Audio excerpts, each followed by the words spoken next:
Akala ng iba pag OFW ka, marami kang pera, na puro saya at gala lang sa ibang lugar ang nakikita. At totoo ba na madali lang maging OFW o magtrabaho sa ibang bansa? Yan ang pag-uusapan natin ngayon. Kung interesado ka, panoorin mo tong video na to, tapusin mo hanggang dulo. Ako nga pala si Josel Labier at isa akong OFW na naka-base dito sa Paris, France. Tara, simulan na natin.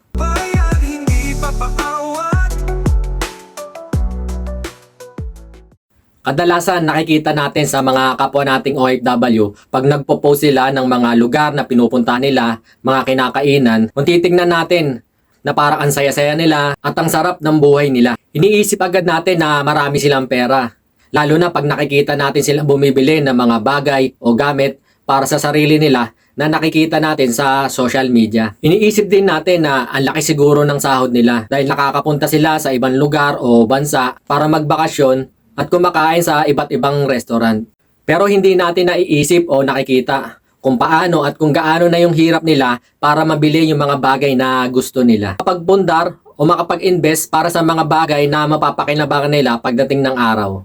Pero hindi ganun kadali yun. Matinding hirap, disiplina at sakripisyo bago mo magawa yun. May mga OFW na nakikita natin bumibili ng mga branded na gamit, gaya ng sapatos, gadget at alahas at mga damit. Pag pinopost nila, akala ng karamihan marami silang pera. Hindi nila alam na ilang buwan nilang pinag-ipunan at pinaghirapan bago nila kitain yung perang pinambili nila doon. At kung nakikita natin na kumakain sila sa iba't ibang restaurant at kung titignan natin na parang ang saya-saya nila, yun ay kung merong okasyon o birthday na sineselebrate na ilang araw o buwan nilang pinaplano para maset yung araw na yun. Dahil yun lang din yung araw na pwede silang magsama-sama, lalo na pag hindi pare-parehas yung araw ng day off nila. At yun lang din yung pagkakataon na makakahalubilo mo yung mga kapwa mong Pinoy o yung mga kaibigan mo para maibsan kahit papano ang stress at problema sa trabaho at pangungulila sa pamilya. Alam naman natin pag OFW ka, mag-isa ka lang aalis sa Pilipinas at hindi mo alam yung kahinatnan mo pag nagtrabaho ka na sa ibang bansa.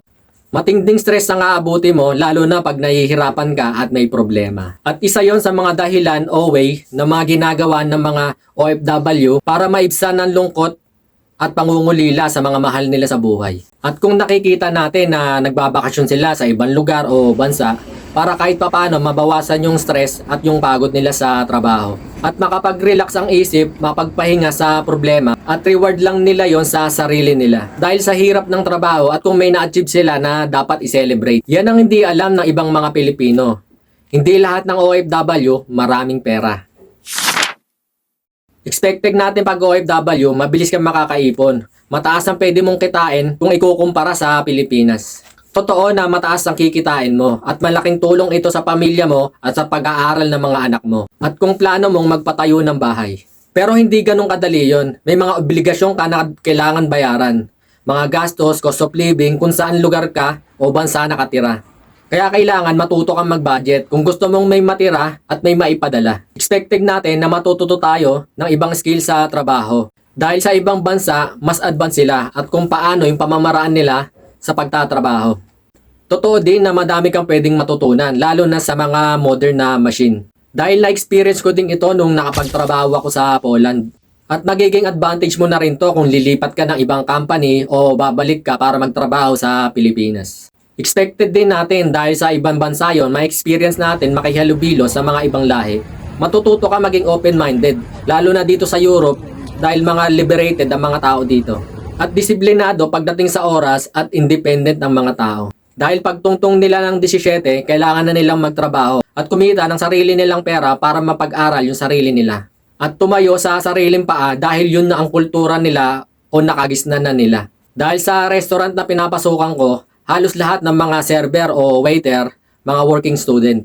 Expected natin, malaking opportunity ang makapagtrabaho sa ibang bansa at malaking tulong ito para sa pamilya. Pinaka-reward mo na sa sarili yon bilang part ng OFW. Kahit papaano sa kabila ng hirap na pinagdadaanan mo at maramdaman mo yung halaga at bunga ng sakripisyo mo. Yun ang mga magagandang halimbawa pag naging OFW ka. Ito naman ang sad part o malungkot na parte ng pagiging OFW. Sa una, kaya nating malayo sa pamilya dahil excited pa tayo at first time natin maging OFW, o magtrabaho sa ibang bansa. Siyempre pag tumagal at nahirapan ka na at hindi maganda naging trato sa'yo o sa trabaho o sa bansang napuntahan mo, diyan ka na magsisimulang ma-homesick. Lalo na pag may mga birthday, okasyon, Pasko, bagong taon at graduation ng anak mo. At kung may nawala sa pamilya mo, napakasakit nun dahil hindi ka naman pwede umuwi agad-agad. At hindi ganun kadali yun. Para sa akin, sa experience ko, ang pinakamalungkot na araw taon-taon pag birthday ko. Yun ang pinakamalungkot na araw sa akin bilang isang OFW. May mga culture at language barrier.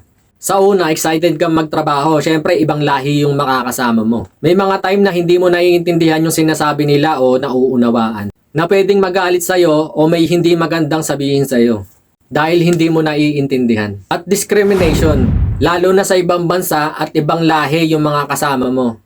At kultura ng bansang napuntahan mo. Pagdating sa sahod, expected natin malaki ang sahod at malaki din ang maiuuwi mo o maipapadala mo. Pero may mga dapat ka palang bayaran, gaya ng renta ng bahay, pagkain, pamasahe, kuryente. Cost of living kung tawagin at hindi kasing laki ng inaasahan mo ang sahod na makukuha mo o maiipon mo. Pagdating naman sa trabaho, may mga marerespeto din, mababait at madaling pakisamahan.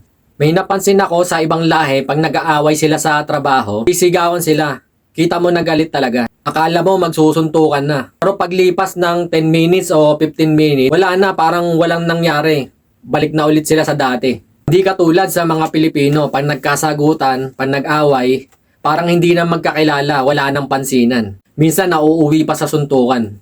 Pero sa ibang lahi napansin ko, hindi sila nagtatanim ng sama ng loob. Pagtapos nilang mag-away, kala mo walang nangyari. Isa din sa nakakalungkot na part pagka nawalan ka ng trabaho at nawala ka natirang pondo. Lalo na pag may mga dapat kang bayaran. Syempre mag-isa ka lang. Hindi naman sa lahat ng pagkakataon may maaasahan kang tutulong sa'yo na kapwa mong OFW. Kasi pagdating sa problema, mag-isa ka lang. Pero pagdating sa kasiyahan, marami kayo. Kaya dapat matuto kang tumayo sa sarili mong paa. At wala kang ibang aasahan kundi ang sarili mo. At maging matalino ka sa paghawak ng pera o sa paggastos nito. At kung sakaling magipit ka, wala kang magiging problema at hindi ka makakaperwisyo sa iba. Legit, may experience mo yon pag naging OFW ka na. Yan yung mga halimbawa ng expectation at reality ng pagiging OFW. Bakit ko nga ba sinasabi ito? Sa kabila ng mga nakikita nating post ng mga OFW, kung nakabili man sila ng mga gamit o nakapagpundar o nakapunta sa ibang lugar, hindi ibig sabihin no marami silang pera. Ginagawa nila yon para libangin yung sarili nila at i-reward. Dahil sa hirap at sakripisyo nila sa pamilya. At sa likod ng mga masasayang post nila, hindi natin nakikita kung gaano na kalaki yung hirap nila at mga problema na pinagdadaanan nila. Kung meron kayong mga kakilala o kamag-anak na OFW, pag natanggihan kayo, huwag kayong magtatampo, huwag nyo silang husgahan. Kagaya ng iba, may mga problema din na pinagdadaanan niya na hindi natin alam. Bali hanggang dito na lang.